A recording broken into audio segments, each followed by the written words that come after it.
Molt bona tarda. Si us sembla, començaríem l'acte de la nova Disputatio, que sempre és un moment interessant, que té de títol Disconnection between Science and Society, European Crisis. First of all, thank you very much to Academia Europea and Jaume Bertran Petit and Patricia De Lis and Massimo Bucci and Gloria Origi to share with us your thoughts and your speech about this subject. The last week we did Bienal Ciencia en Ciutat, really successful, and we're working together with Madrid, Mexico, and Barcelona, and we focus with quantic computing or quantics. We try to understand quantic, and it seemed really difficult because in reality, something is trust and something it's not trust. The same situation will be yes and no at the same time. But in any case, Richard Feynman says, if you think you understand quantics, you have an enormous mistake because you don't understand quantics. But in any case, today we discuss about trust, doubt, and facts. And this subject, it's really difficult for me to explain in English, more difficult for me speaking Catalan, and I move to Catalan right now. Avui volem parlar de conceptes que ens afecten a nosaltres, que és la veritat, el dubte, els fets. I hi ha algunes expressions que tant en Massimo Bucchi com Gloria Origi, però també en Philip Ball, aquests dies durant la Bienal de Ciència han aparegut que jo crec que són interessants. Ens movem a una era que passem de l'era de la informació a l'era de la reputació, realment què és cert o què no és cert. No existeix tant una crisi de la ciència, sinó que existeix una crisi dels fets, pròpiament, de què és i què no és, en realitat. I que la ciència treballa, i això és cert, amb veritats que són provisionals sempre, perquè en la mesura que aprenem més, les veritats es van transformant en si mateixes. És a dir, els fets que descobreix la ciència no són fets immutables, sinó que poden variar amb la mesura que tens més informació i canvia. I aquesta és una cita que jo crec que és important, i és que la ciència no és una màquina de certeses, sinó que és un procés de dubte. Jo crec que actualment podríem dir que el dubte és revolucionari en un món que tothom vol, no sé si el que vol és tenir fe en el que creu, però si no li agrada el que la realitat li demostra, no l'accepta i busca una realitat que l'acomodi directament amb ell. Doncs la ciència es mou en aquests entorns. Nosaltres estem pensant en aquests moments, i té molt a veure amb les jornades que farem avui, amb què farem amb la Bienal de Ciència de l'any que ve. I una de les coses que li estem donant voltes, no està decidit encara, és si parlarem de ciència i democràcia, que té a veure també, bàsicament, amb el que avui discutirem. En tot cas, jo agrair tenir aquesta nova Disputatio aquí a l'Ajuntament, que recuperem una miqueta les Disputatios de fa segles que hi havia en aquesta ciutat, que n'hi va haver-hi alguna, aquesta ciutat, em sembla que era el segle XIV, que n'hi va haver-hi una ja, i n'hi havia hagut unes anteriorment a Suïssa. Recuperem una miqueta aquest debat intel·lectual i reforcem una miqueta la posició de Barcelona com una ciutat que defensa la ciència i que no li té cap mena de dubte ni de por a discutir, ni tampoc a tenir dubtes. Moltes gràcies i endavant la Disputatio.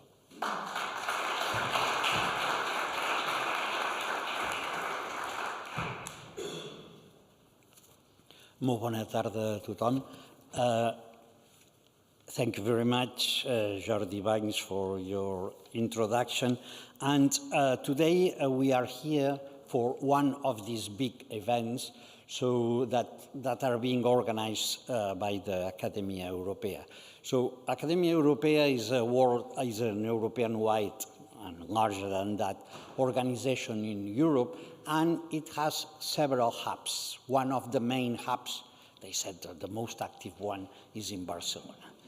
And in this hub, we organize several things. So we organize a set of talks in which we always put together the views of different people, one, for example, a scientist, and the other one more philosophical or social view of it. And in general, we have this discussion every month, and we keep going for two things. One is to disseminate the knowledge into the population, and the other one that we do one in Catalan or Spanish, the other one in English, and the one in English always retransmitted online to show to Europe the science we are doing here and the discussions we are doing here. The Disputatio that we have today is a very special one in the sense that first, the place, which is really amazing, so is one of the rooms in which, if you don't want to listen, just watching around is really interesting. These paintings are by Josep Maria Sert, a very known painter. He has two main places in which you can admire beyond here. One is the Cathedral of Vic, and the other one is the Rockefeller Center in New York. What is amazing is that most people know better the New York place than the big place, but the three of them are really, really interesting and amazing.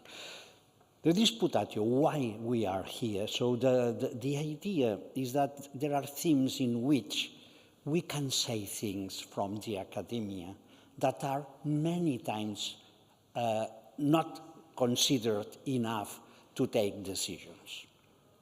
The idea is that the things that happens day by day may have an interesting view from academics, from people that have been thinking and writing and talking on that have to be considered. I remember very well that when he was alive, Jorge Wagensberg, a person very widely known here, he used to say, we are at the end of the time in which political and social decisions are taken without a scientific base. And we are seeing that he was wrong, totally wrong. So unfortunately, he was wrong in the sense that the movements we are seeing in the last years are really movements that were not expected and that depart in big amounts the vision that we have for many problems on science. We had here 2 years ago one Disputatio on the origin of violence, and it was a time in which the issue was really important. Last year it was on misinformation, fake news, and this kind of topic. And today, as you have seen, we have another interesting discussion, as Jordi Banks said before, on the extent in which there is a disconnection between science and society. So what is science every time more and more keep being something that is good for themselves, but is not something that is being taken into consideration for general discussions, for general decisions. So today we have this Disputatio, and we are very happy to have with us two of the main scholars in Europe working on that. And before that, we decided, as we did in other Disputatios, to have an artistic view, a musical view, and in this case we are going to have a piece at initial and a piece at the end. So the piece at the initial it will be by Leclerc, and it's a piece that will remind you the beginning of enlightenment in Europe. So the idea would be the Enlightenment by Leclerc. These are three movements. Let's go the three movements without applauding in between. And then we'll have the Disputatio, and at the end we'll have another work also in three parts, and this one is a musical piece that has been done in the last days. So it's by the composer is Puig Caminal. He's a person, I don't see him, is here. So we are very happy that you have been able to come here. And also it will be done in three parts. So that's the introduction, and my main point here is to introduce you the person that is going to moderate the Disputatio, which is Patricia Fernández de Lis.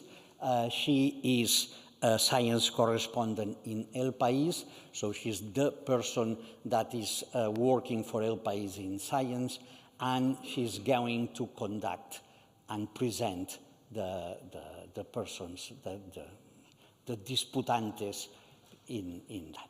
Thank you very much. Patricia, the floor is yours.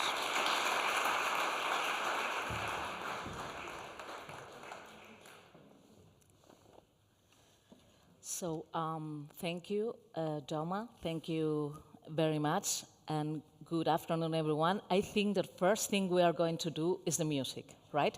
So I'm going to shut up.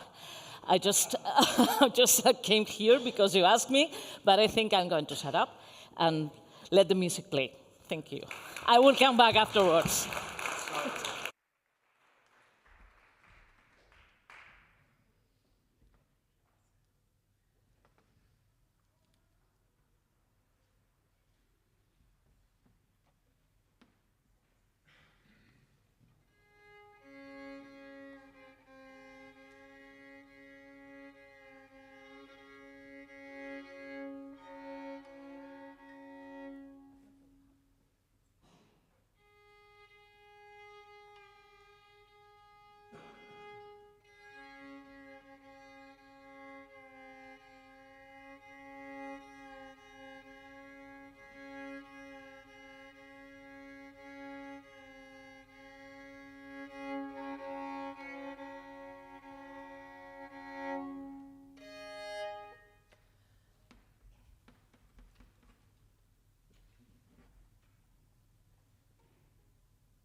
Wow, thank you. Thank you really very, very much, Elizabeth and Sarah. Thank you for this incredible interpretation. I feel already enlightened. I don't know about you, but it has been wonderful. Thank you so much. So, as Jaume said, Patricia Fernández de Lis, I'm a journalist from El País, and it's my honor to be here today at this beautiful Saló de Crónicas, in the heart of Barcelona's City Hall, magnificent, to moderate what promises to be a fascinating conversation about one of the most pressing questions of our time. Is there truly a crisis of trust between science and society in Europe? We live in a paradoxical moment, I think. In one hand, science has never been more present in our daily lives, from smartphones to the vaccines that protect us in the pandemic.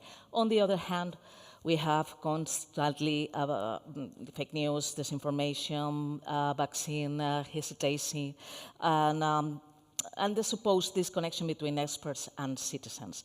So we have today two real exceptional researchers who have dedicated their careers to understand these questions from different but complementary perspectives.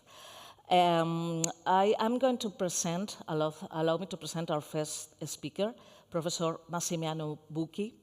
He's, I hope, here. He's not with us today. He can't join us, he couldn't join us, but really, really thank him for being with us today. I don't know, Massimiliano, if you hear us. Are you there? I do. Hi, Massimiliano. Thank you very much for being here and for your time. I'm going to do a brief presentation. He is from the University of Trento in Italy.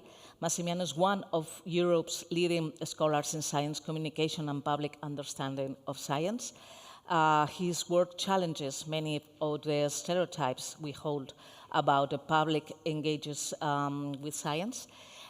He will present his perspective on what the data really tell us about trust, interest, sorry, and misinformation. Massimiliano, whenever you want, thank you very much. Thank you very much for this invitation. I am truly sorry not to be able to be in this beautiful hall with you due to a health issue in my family, but I'll do my best to contribute. And I would like to highlight some stereotypes that are involved in the discussion about science in society today. And I will start from what a visible scientist, a Nobel laureate, says. Giorgio Parisi, Italian physics laureate in physics, wrote in The Guardian about the world losing trust in scientists like him. And what is the evidence of this crisis of trust, some negative comments he received on Facebook. So it's a pity that such great scientists and several other scientists and commentators and policymakers not look very much at the data, because we have a lot of data to challenge a few stereotypes: lack of trust in science, scientific expertise, lack of interest and ability to understand science content, dependence on social media, and the so-called infodemic. I don't like very much the term fake news. So I'm going to argue that we have problems, we have challenges, but to understand the challenges, we have to go beyond the stereotypes. And the first stereotypes is the lack of trust. We have data, consistent data in many countries, Germany, Sweden, here in this picture, that citizens in Europe, and not just in Europe, have a high trust in science. Even in the United States of the Trump age, trust in scientists is much higher than those, for example, in journalists, governmental leaders. This is about Spain from FECIT. Similar trends, similar results, consistent and rising during the pandemic. This is from Italy, and here you see one of the real problems we should face. There is trust in science, in research institutions, in scientists, but there is a problem when, for example, as we have seen during the pandemic, when the scientists, maybe not prepared for the responsibility of public communication, go to the front of communication on social media or television. There we have a problem. Is it true that citizens are illiterate, as we say, about science? Again, the answer is no. These are the trends in Italy, the science literacy index, very similar in most European countries. It's been rising slightly in the last decades, and mostly because the younger generation are more educated. Interest in participating, for example, in science events, that's another indicator. Interest to learning more about science through a variety of sources. 70% of people are willing to do so. Similar data in Spain, Italy, other countries. This is the Eurobarometer. Do people actually rely on social media, particularly when it comes to serious issues like health, vaccination? Again, the answer is no. From the Eurobarometer, they may use a lot social media for other things, for looking at strange or silly or funny things, or to comment, but when it comes to serious information, they don't really trust social media. Of course, I am aware that social media encompasses a great variety of content, and we should never forget that. But the stereotype that people rely on social media for their decisions, also about science and health, is just doesn't hold. And the same, the data from the FACEIT, they tell us a very similar thing. Misinformation, which is often related to distrust in science, is an interesting result from interviews with economic leaders. Is considered very important priority, even more than climate change or environmental problems. People perceive a lot of preoccupation about social media. Again, this is the Eurobarometer. But then when we look at the data, as I said, how much misinformation there is around in the news media, how much people pay attention to these, the results are very critical. And maybe you remember this study, which is one of the most cited study when it comes to misinformation, the idea that false news spread faster than true news, so to say.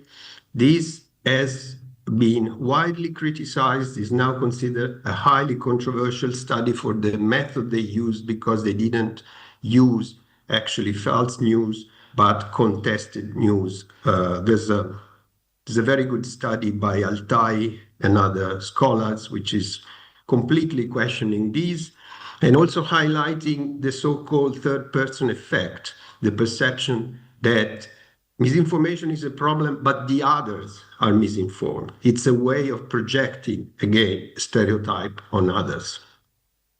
So there are 5 misconceptions. There's this very important paper which is called Misinformation About Misinformation. Misinformation is not just a social media problem. The impact on behavior is often exaggerated. People may be uninformed on many political issues rather than misinformed. It's not true that falsehoods spread faster than the truth. And again, I mean, this is quite obvious to those who study media and communication. People do not believe everything they see on the internet or social media. So let me finish by raising a question that I think it's very important as a sociologist. Despite such data, why a representation of the public as skeptical, ignorant, and distrustful? And again, I'm sure you remember how much we have seen of these comments by policymakers, scientists, commentators. I can highlight 3 reasons. First of all, ignorance and prejudice. They don't bother to look at the data, like Professor Parisi, misinformation about misinformations. Political reason. If you project the stereotype of an ignorant, stupid public opinion, you shift the blame from institutional failure to the media and to the audiences. Take, for example, the case of Brexit. Why people voted for the Brexit? Because of fake news on social media. So you completely exempt all the European institutions from their failures in communication. Ideological reasons. It supports a paternalistic and authoritarian vision of science communication, of science and society. And so you don't need, the people who believe in this, they do not need to improve the quality of science communication because it's always a fault of the audience and of the media. And this instead should be, in my view, one of the main challenges that we have to face, because we have a challenge. It is the quality of science communication. How can we improve it? How can we reward it? How can we distinguish from improvised science communication with unclear aims and limited intelligence of the context? And again, we have seen a lot of this during the pandemic. There is an educational channel. How do we build awareness for the quality of information in general and its value and cost in an age where everyone complains about the quality of information, but nobody wants to pay? This is a paradox. And finally, to get beyond the paternalistic view and stereotypes about publics and audiences of science communication. Thank you.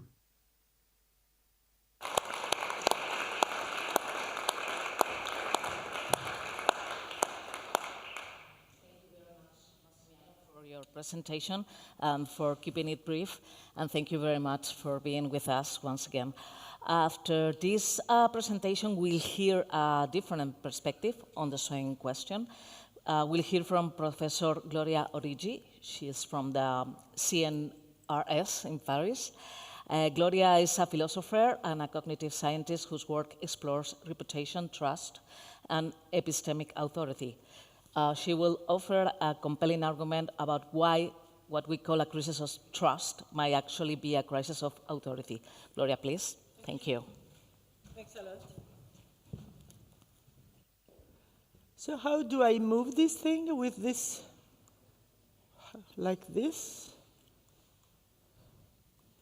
Okay, thanks a lot. Actually, I'm not going to present such a different perspective from Massimiliano Bucchi, because it is true, what he says is profoundly true. There is a lot of misinformation and misconception about misinformation and distrust in science, etc. Actually, as he was saying, I just can confirm, if I'm able to move this thing. Does it work like this? Does anyone know how to go? I've been given this one, but I not know how to make it. Well, let me see. Nothing happens. Well, as he was saying, I have pretty much the same data. Well, I don't know how it worked, so maybe it's going to be the same thing for next time. So stay around.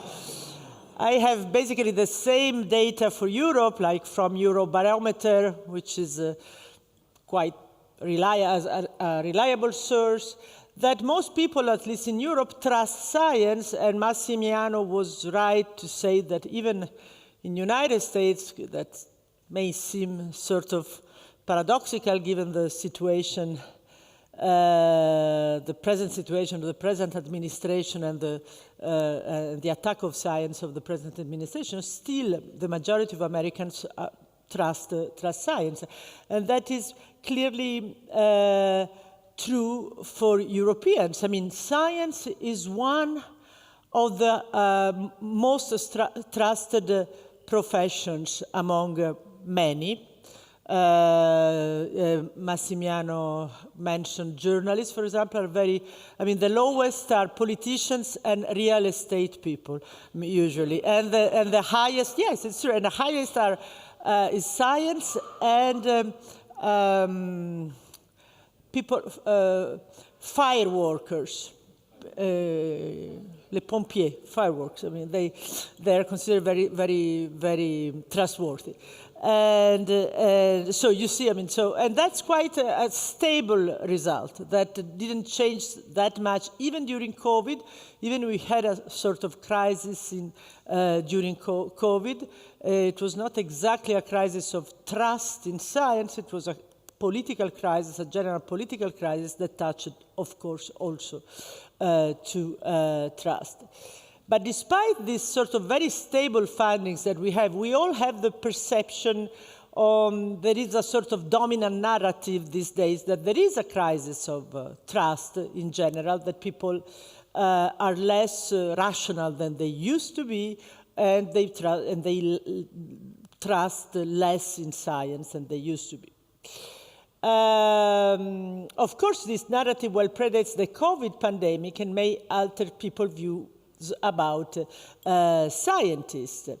So it is therefore important to revisit this narrative and provide robust empirical evidence on whether it is accurate. I think that Massimiliano did the job for me too. Also, he's a sociologist. I'm a philosopher, so he's more familiar with surveys and statistics that I am. This thing doesn't work very well. Okay.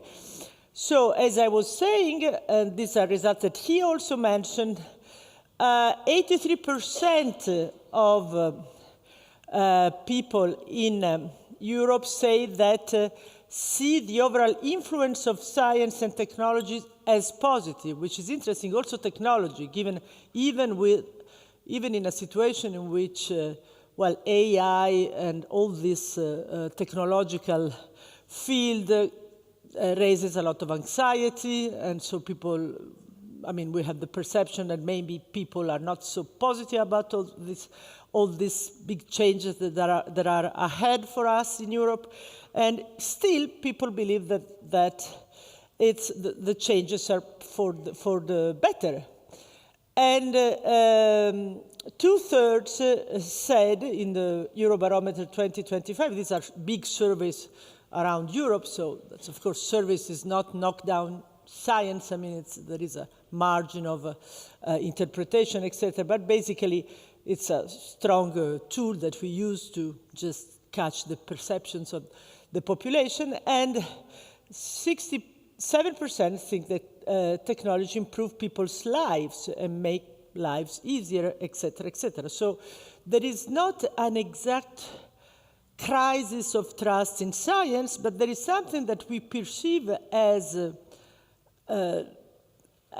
problematic. That it is better to try to understand. So, what is really in crisis is trust in politics. This is something that really went down in the last 15 years. I would say there is a first big event that is 2008, the financial crisis. From the beginning of the 2000, you see sort of perturbations related to basically to globalization. But 2008 is a big moment. I mean, of loss of trust in the political elites, and of course COVID, and that was a big clash, a moment of big clash in Europe with a political. I live in France. France was particularly sort of tense about during the years of COVID. France is a quite highly educated country compared to the rest of Europe, and it was the first one in terms of anti-vax attitudes, which were really probably just attitudes, because in the end, the French just vaccinated, the majority of French people vaccinated, so they were sort of signaling something with their anti-vax attitude, but in the end they vaccinated. So, but it was clearly very, very tense. There were sort of quite, there was a, I don't know, a big success of some charlatans like Dr. Raoult, who became a superstar at the beginning of COVID by claiming that hydroxychloroquine could cure COVID, and had a big number of followers, especially in Marseille, where he was based. And so all this was a sort of political exploitation of science, etc. So clearly there was something, there was a lot of agitation in Europe around these themes, especially in countries in which political life is almost always agitated, like France, but not only in France. I mean, it was not the only country that was in this state, but it was quite interesting. So clearly, I mean, there is something about the lack of trust today. I mean, the sort of the diminishing of trust that has much more to do with politics than science. And why COVID was interesting? Because COVID was one of the special moments in which science touches politics. I mean, we had science that decided for the policy making in every country. I mean, that was, I mean, the directives were given, basically, were not imposed, but the recommendation came from the World Health Organization. Basically, every country appointed a committee of experts for decision-making on this topic. And so science really, and also the science was hyper-exposed. It was very, very interesting for people like me or like Massimiliano, people who work on these issues. I worked in my life a lot on experts, for example, and so we had like, I don't know, articles, papers from journals, peer-reviewed journals like The Lancet, translated and published on Le Monde. This is something never seen before. I mean, usually the peer-reviewed literature has its own life, and only basically specialists have access to this. And so it was really new. So it was an incredible cocktail, explosive cocktail of interaction of science and politics that made things much more complicated than in the usual business. But of course, you have this kind of crisis the more and more. I mean, COVID was spectacular, but we have it on the climate change side, on the pesticide side. So many political decisions that need science to be made, I mean, just create a sort of distrust of science and a suspicion of who are the experts, who are appointment. Of course, I mean, especially when sciences are social sciences like economics. Economics is one of the expertise that is most challenged by the public, because you can always say, well, but this guy or this girl comes from a certain economic school, so she or he has a certain political agenda, ideological agenda to defend a cut of taxes or a raise of taxes, etc., etc. So I think so I think that in general what we have, it's not that we have faced a decrease of trust in science, but what we have, what we are assisting at is a sort of rise of a certain, what I called, and I wrote about this, called epistemic populism. What is epistemic populism? It's a sort of political epistemic stance that emphasizes the legitimacy and primacy of a non-expert judgment in determining what counts as knowledge or truth within a public life. So especially when science tells you things that are very distant from your perception, your experience. I don't know, I see in France, in which we are facing a major crisis, political crisis, and statistics tell you that immigrants don't impact that much, I don't know, the job market in France, and people in certain regions see immigrants have a different perception.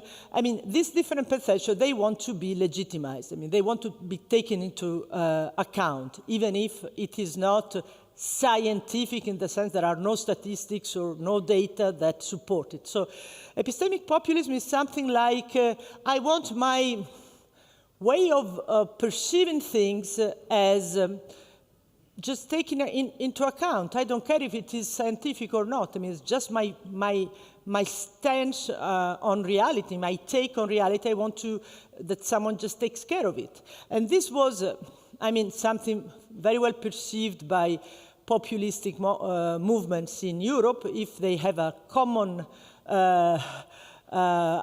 ground, these movements that are very different, is this ability to take into account how people feel about things, how people perceive things against data called statistics and scientific results, etc., etc. So there is something of this kind that is circulates. It doesn't mean that people don't trust science. It means that they want also their own perception and their own vision of things to be considered and taken into account. I worked during COVID. I worked a lot during COVID. It was a very productive period of my life. For example, on Sweden. Sweden didn't enforce the lockdown, and not even mask and nothing. And the person who did it, they had a number of deaths that was more important than the other Scandinavian countries, that is Norway and Finland and Denmark. But in the end, the public was with this guy, Anders Tegnell, who was the guy who didn't. Why? Because this is a very strong value for Swedish people. It's a part of the constitution of Sweden that you cannot just block the movement of the population. It's such a felt thing for Swedish people. Also, maybe Swedish people are more disciplined than French or Italian, so it's easy to keep them free, than in a city like Paris or in Rome, etc.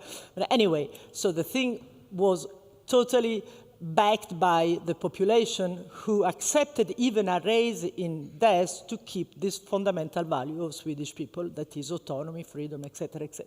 So,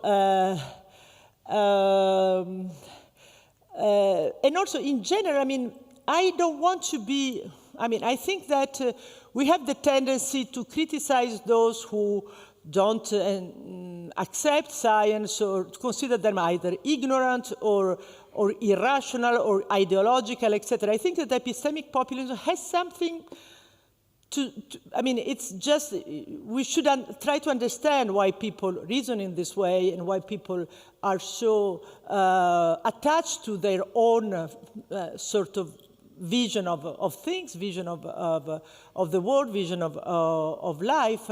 I think that they perceive that our democracies are the more and more becoming technocracies, and so they are losing control, as we have, Massimiliano has said already, they are losing control of the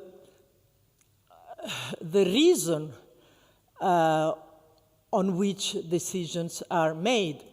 Massimiliano is an expert of communication science. Communication science has been an ancient sort of ambition in France. For example, in Paris, you have a wonderful Palais de la Découverte, which shows the planets and more contemporary things like the DNA, the structure, etc. You cannot have something like this for AI. You cannot have, because nobody knows how the LLM works. You cannot explain to children with a simple model how AI works. So really we are in a very opaque world in which decisions are made on the basis of things that we don't understand. And so a little bit of standing back is understandable. So I just want to conclude, because I'm being too long. I just go there because I don't see what I've written. So I think that there is something of a disconnection. There is no clear sign of lack of trust in science, but something is happening. That's not that we are all crazy and we see things that are not. There's something happening. I think that basically the lack of trust depends on politics and not on science. And the huge sort of use today of politics in mature democracies that are that are technocracies of science. So, there is a sort of opacity of choice. If you base the choice of the productivity for the next 30 years on AI and data centers, people just don't get it. Just don't get it, and probably politicians don't get it either. So this is something that creates anxiety and mistrust. So science is perceived untrustworthy when it is connected with politics. So we mentioned the case of COVID, and of course, when these two things touch, there are distrust of Higgs bosons is very low everywhere in Europe and in the world. People just trust the fact that someone discovered the Higgs boson. Distrust of pesticides is much higher because these are things that matter to us, that matter to farmers, and they change their lives and the cost of their lives, etc. Also, I would distinguish, and these things are distinguished in the literature, in epistemological literature, between disinformation, which Massimiliano is right, is sometimes exaggerated. Of course, there is disinformation, but people, when the stakes are high, people just try to find the good sources, etc. They are not completely in the hands of fake news, etc. And another phenomenon is knowledge resistance, things that you don't want to know. Just even if you're told that you're going to die tomorrow, but you prefer not to know. And the knowledge resistance was very typical of anti-vax. Knowledge resistance is very typical of climate change, in which you have to really change, for example, your habits. You don't want to change your habits, your way of living, etc. And you don't want to think that your kids won't survive because the world has, 30 years perspective of survival. And so you just don't want to think about these things, or you don't want to know that Europe is under threat from foreign powers, etc., etc. So you resist to know. The information is there, but you resist to know. These two things must be kept distinguished. Well, I wrote a lot about little advertisement of some of my books that are on these themes. What I think that the major crisis of trust is a crisis of authority. A lot of information, the enormous amount of information that we have makes very difficult to pry apart what is good and what is bad. Paradoxically, the more information you have, the more you need trust and reputation. The more you need someone who tells you this is the good source and this is not. Because, and even for the debates, even for the moments of discussion, the enormous amount of information makes really easy to find some sort of confirmation of your hypothesis, because everything is there. So if you are against the elimination of pesticides, you're going to find an article that defends pesticide somewhere on the web. So it becomes very, very difficult to, there is a sort of risk, more than a risk of general gullibility, there is a risk of general skepticism, in which people just basically don't trust anymore anything. They don't take it seriously, anything, because they don't know how to pick the right information. Well, solution, that's really very complicated. I worked on some possible solution of very partial problems. For example, transparency. People don't know. I saw this during COVID, and we worked a lot at the European level during COVID. People really didn't know how these experts in the committees were selected. And basically, it was super opaque. We did a study comparing 3 countries, France, Italy, and UK, and the criteria were totally mysterious. I mean, the only country in which trust in science is high and trust in politics is even higher is Norway. And these kind of procedures are completely transparent. Citizens know how these people have been selected. And in France, it was impossible to know, even with sort of cold indicators like H index, etc. These people were not the best, and so the public is confused. I mean, these people decided of our lives. I mean, we were locked down for almost 1.5 years and couldn't go out for a walk. I mean, so it's big decisions. So transparency is very important. There is no clear sort of device, legal political device to appoint experts and to be sure that, for example, a proposal of a new law is made on the basis of expertise, etc. Of course, scientists are very bad in science communication, so Massimiliano works on this. Science communication, I told you, it's an old thing. I mean, it exists at least since the Enlightenment. But we need to find new formats, new way, which would be much easier if the third point was realized, like the free access to all scientific information. This is the most incredible paradox that Massimiliano has already mentioned of our societies. We are just here saying, well, there is no trust in science, etc. Europe has enforced open access like 25 years ago, so each one of us who writes a research paper is obliged to put it on a open archive, but the journals exist, still exist, and the people, and you cannot put the same version that you put online on the journal. So the last version, the one that is really validated, is still under paywall. And guess what?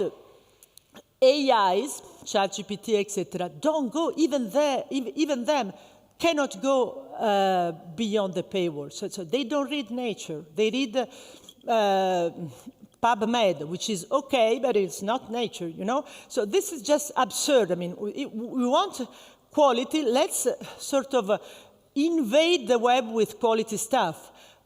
Same thing for newspapers and journals. Everything that is very high quality is under paywall. Of course, it's much more difficult to ask the Financial Times to be free. I mean, it's much more difficult. But clearly, for the research papers, that should be like the first reflex. I mean, everything should be accessible, even for AI, because AI then is trained on what it reads, and it doesn't read the good stuff. Yeah,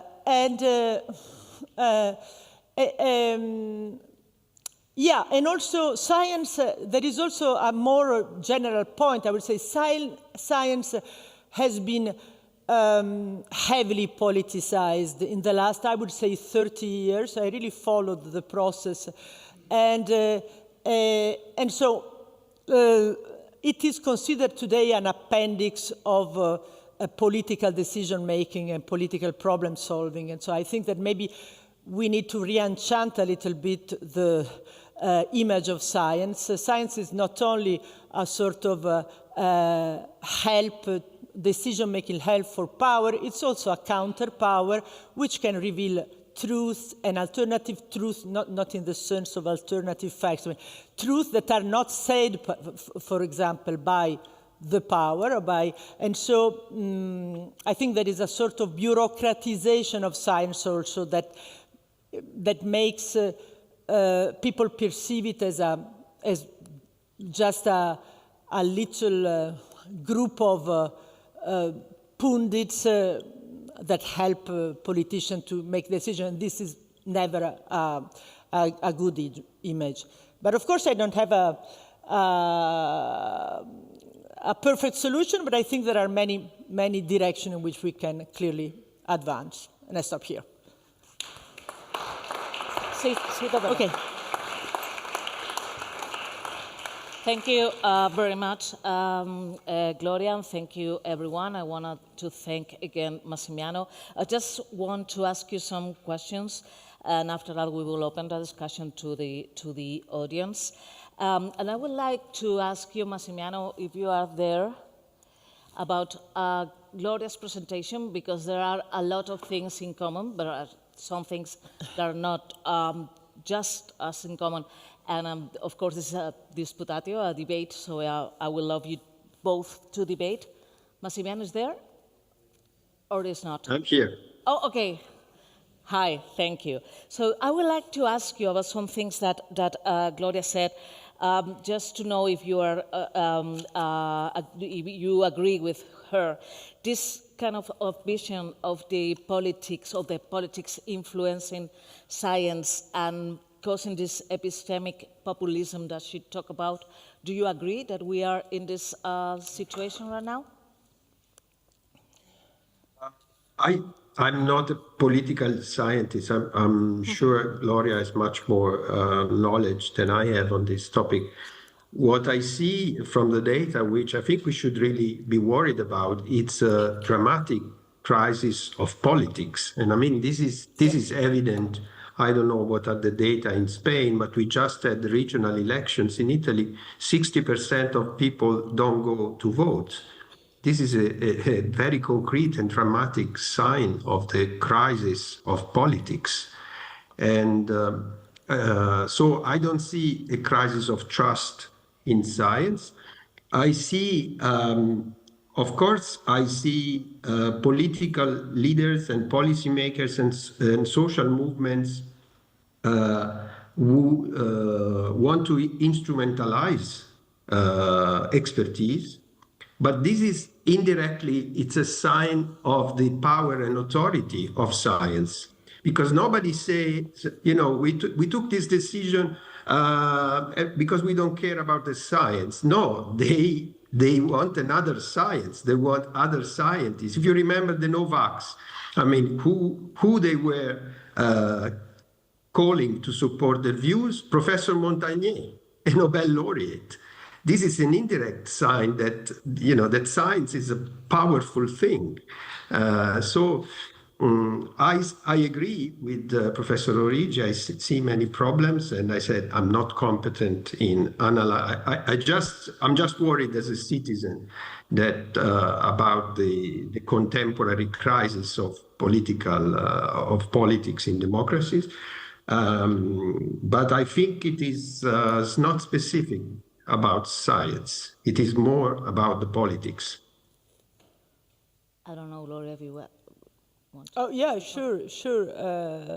That is part of what I said at the beginning of my talk. I mean, that it's the crisis of trust in politics that is major. I mean, and we don't have data about a major crisis of trust in science. But given the sort of proximity of politics and science in particular situation, like we have had the experience of COVID, but in France, I mean, France is a very interesting laboratory. We had Gilets jaunes the year before COVID, and basically it was again, I mean, the tax that was proposed was a tax sort of to protect climate, I mean, an ecological tax. And so it was a clash, a political clash, but also based on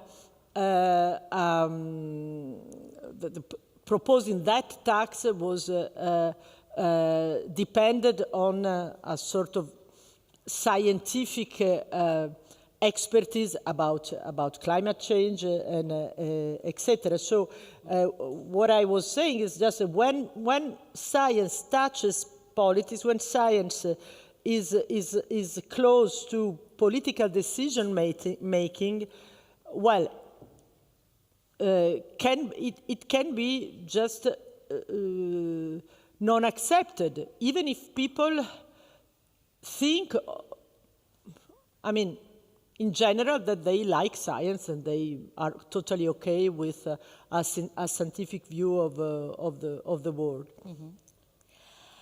You both mentioned the quality and also the access of scientific information as very important. But I am thinking of the US. I mean, it's the biggest country in the world, the most important country in the world. Probably is the one with the most important scientific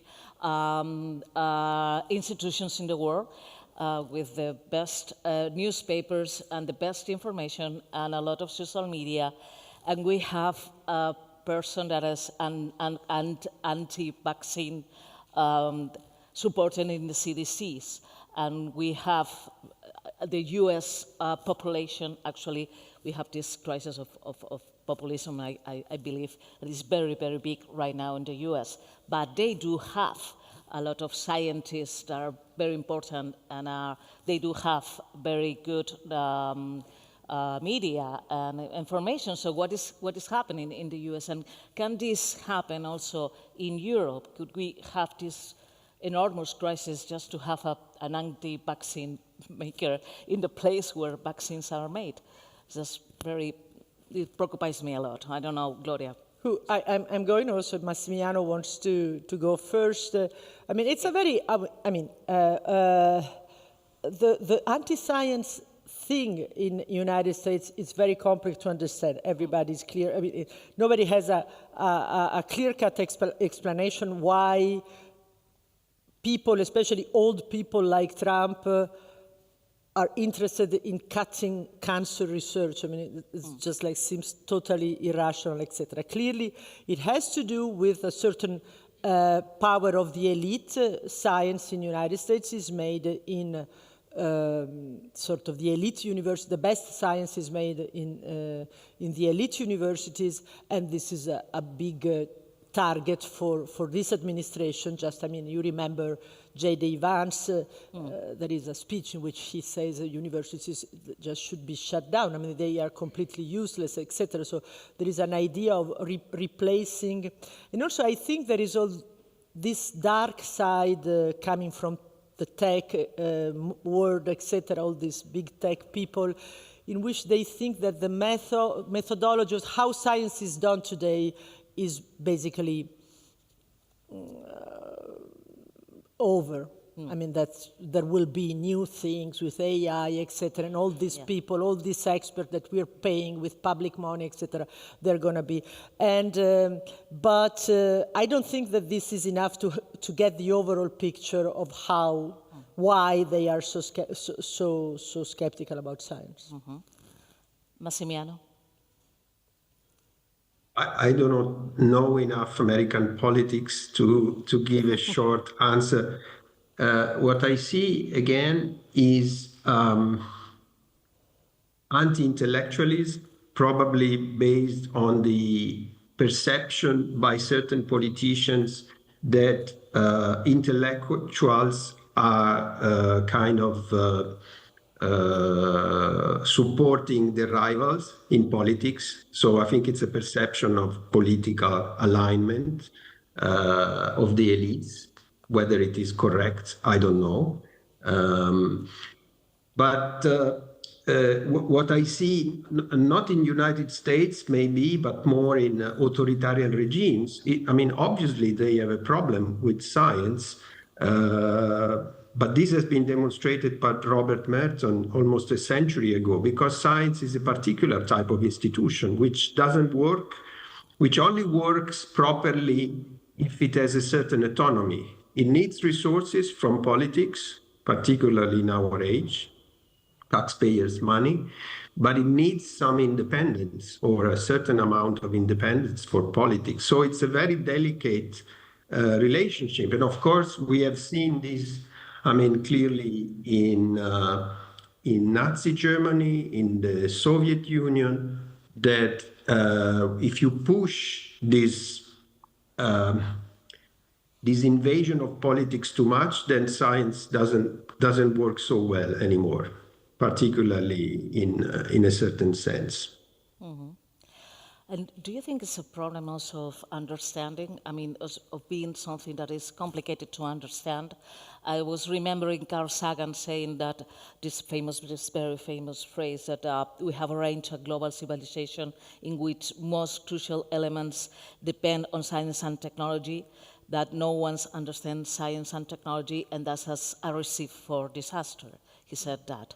I don't know if you agree, but maybe there's also a problem of people not understanding how science works.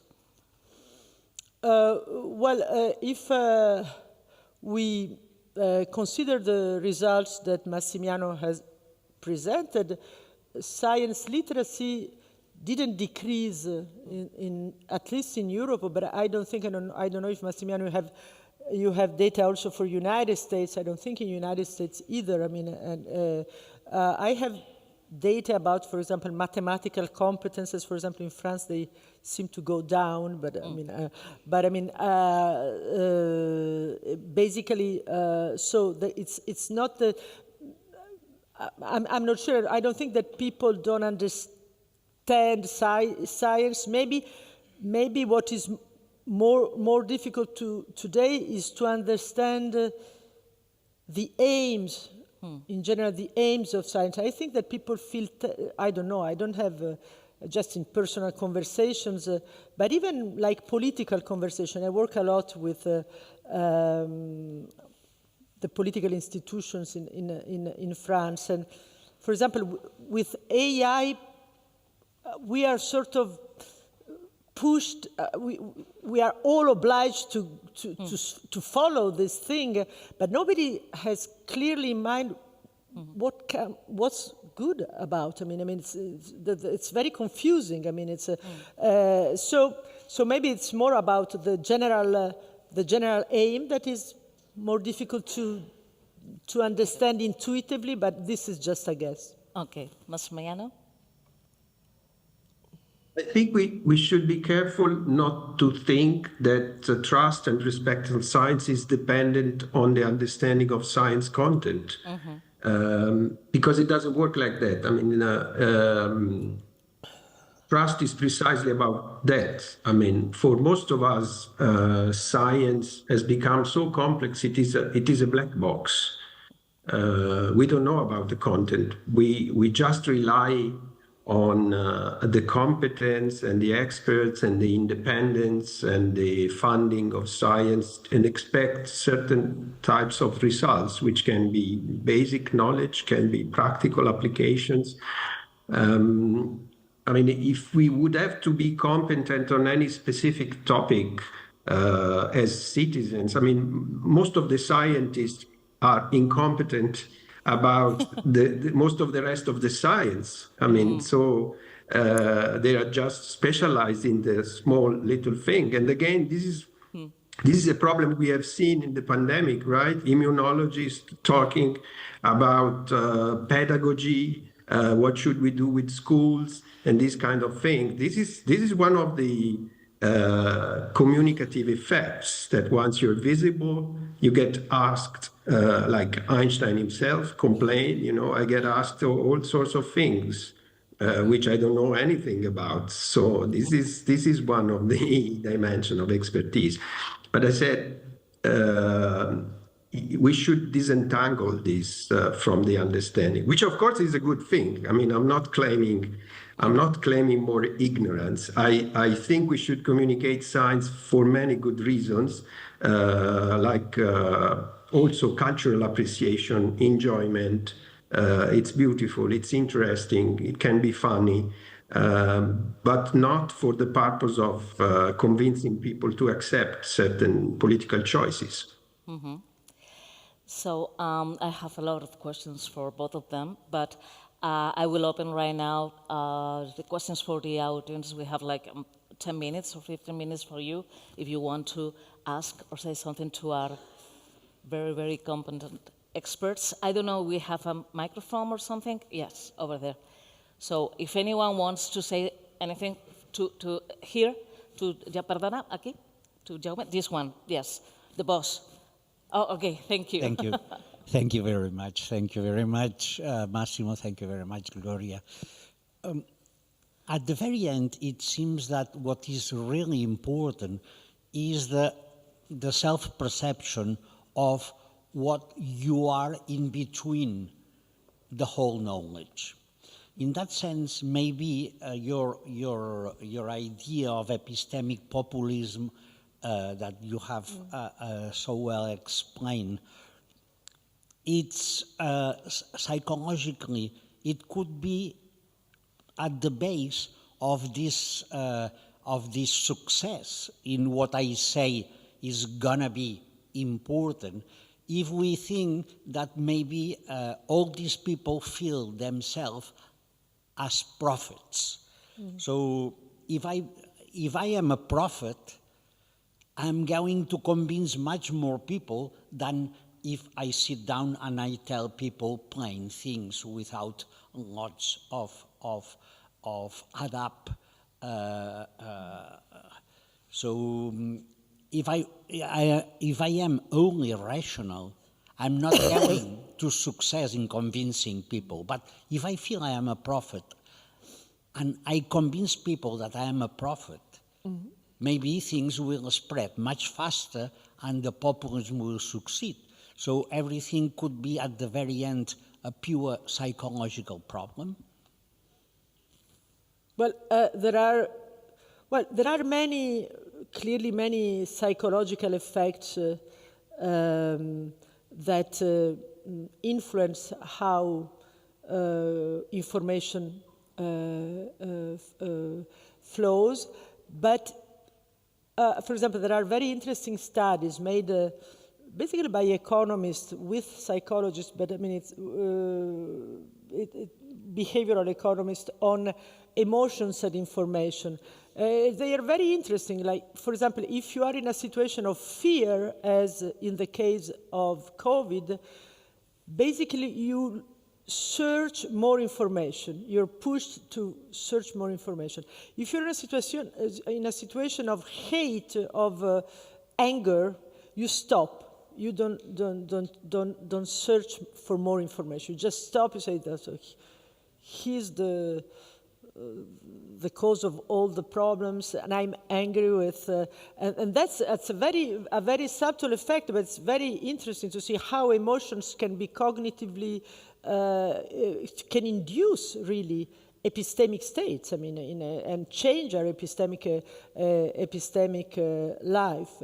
But when you say, for example, if you're a prophet, maybe things you influence more people, etc. Well, I'm not sure that it works like that. Clearly, I mean, there is a lot of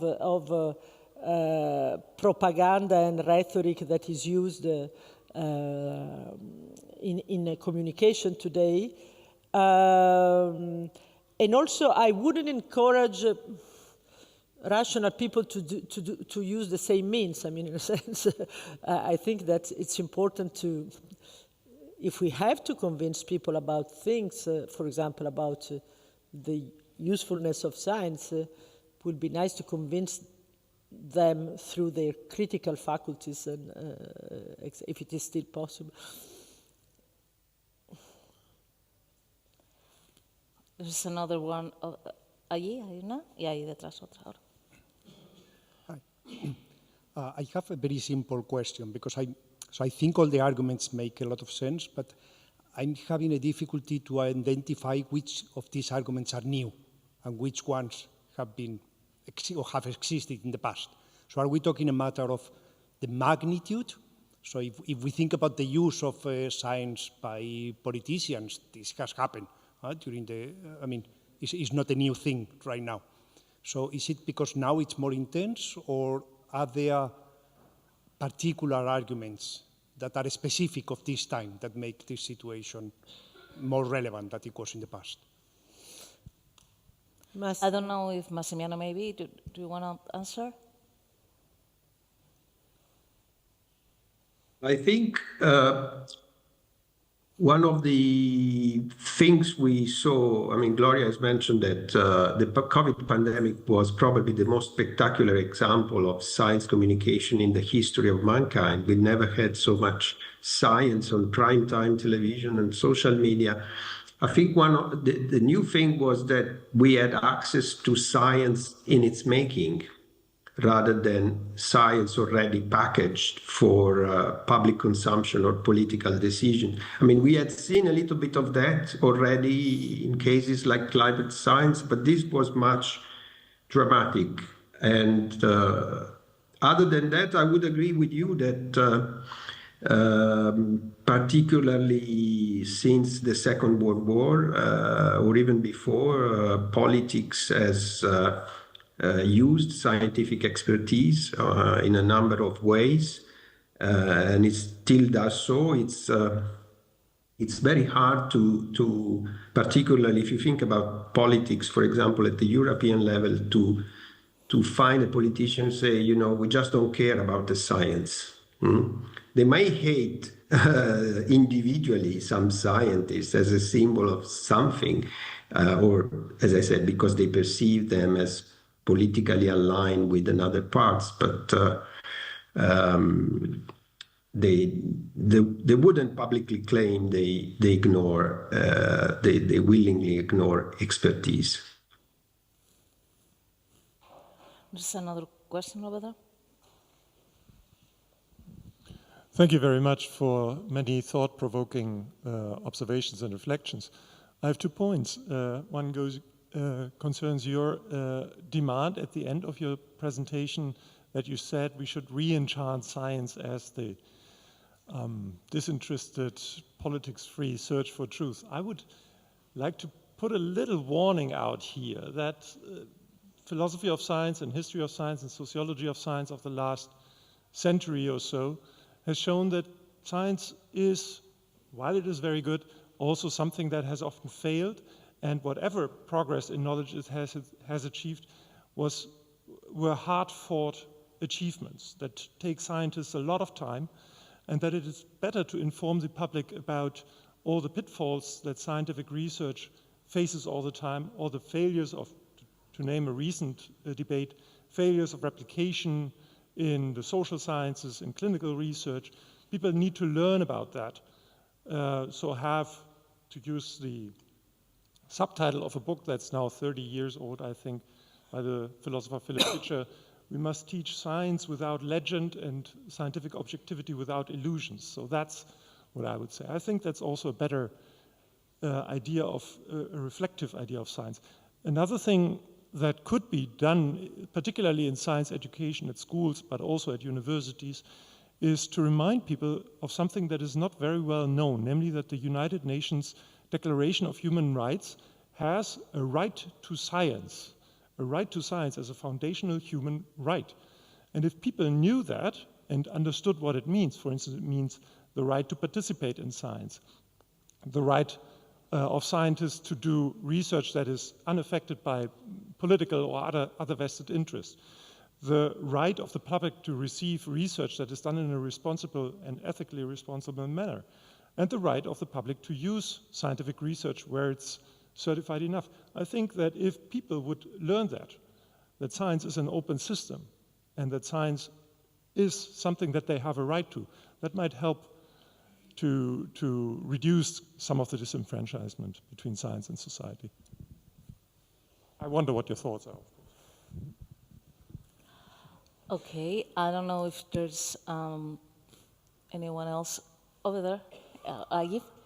Gracias. Hi there. I have a question related to independence.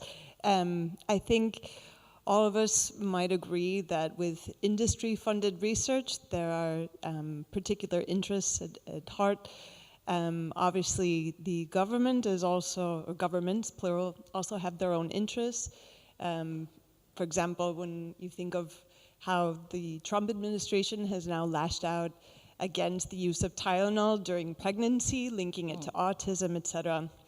I think most experts would agree that there's a large difference between observational studies and randomized controlled trials.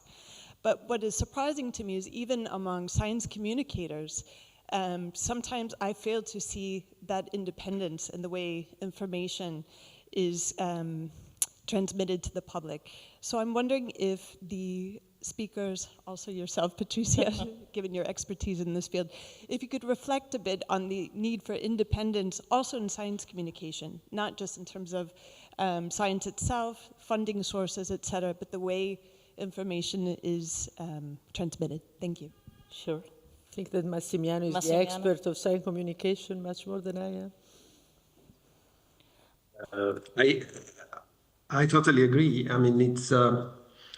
I mentioned the issue of quality of science communication. Accuracy is one of the dimensions of quality. We often think about accuracy, but it's not the only one. It is, for example, independence, transparency. When we hear the communication of a research institution or university, what it is about? It is about disseminating the results for the public, for general audiences.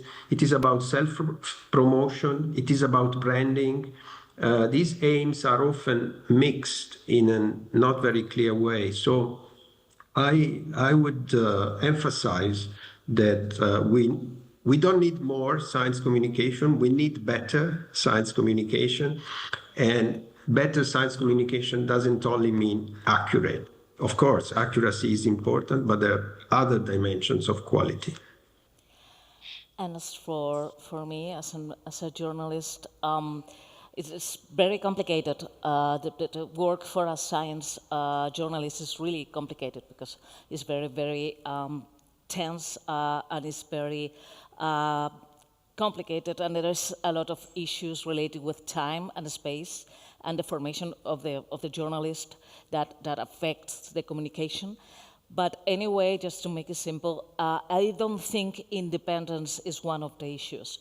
There's a lot of issues, and the formation of the people, the education, the space, as I said, the pressures. But in the independence, I don't think from the journalistic point of view is a problem. Almost every journalist, science journalist I know, they are independent from industry or political pressures. But there are a lot of issues that we can discuss forever. But right now, I don't think independence is one of them. Another question, and I think it's the last one. Thank you. So since I'm sitting here and I have that banner in front of me. Excuse me, I have yes, a little bit hard. Since I'm sitting here and I have that banner in front of me, then the questions, it's natural, come naturally to me. What is the role of learned society, like the academias, in this crisis, and what could be the role looking ahead? That's a very good question. I think it goes in my direction of openness, transparency, make all the possible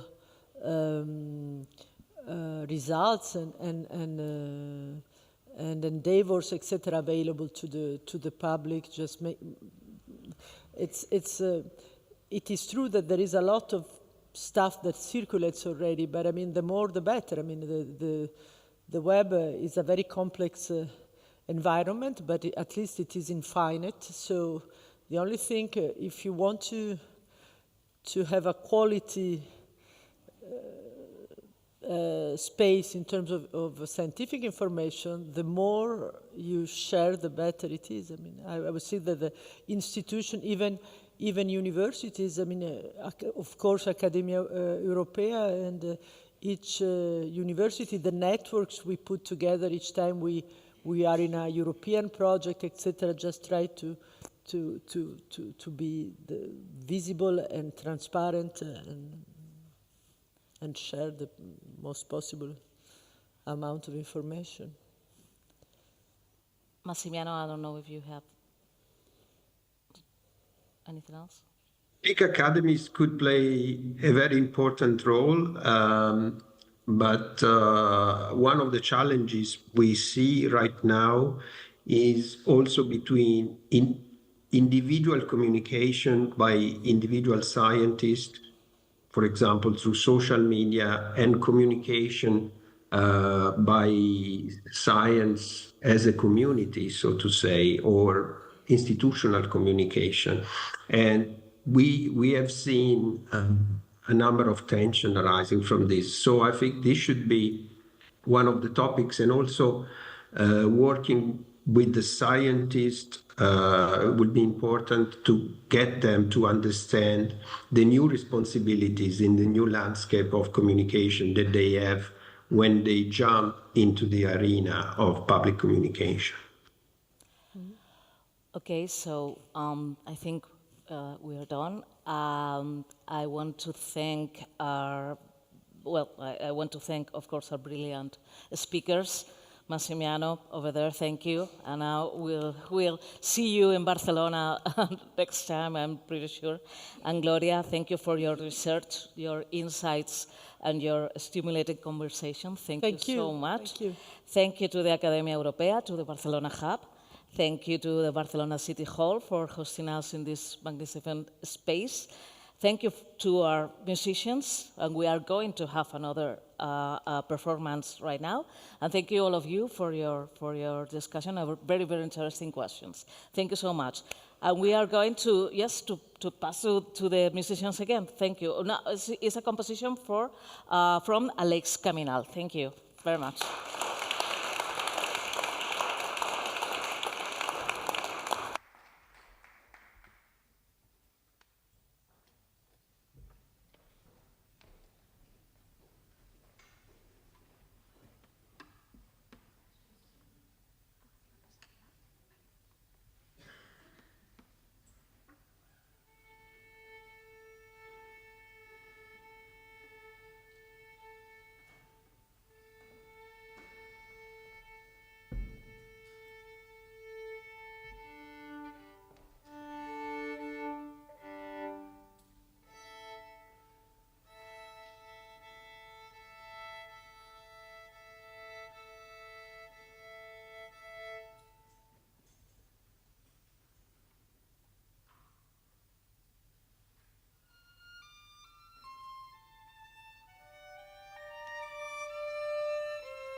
Moltíssimes gràcies a tots per l'assistència, als ponents, a la moderadora i als músics. Moltíssimes gràcies, Aleix, per haver-nos regalat aquesta obra. Now we have a small reception outside to the right, so we can talk for a while. Thank you. Thank you to you all.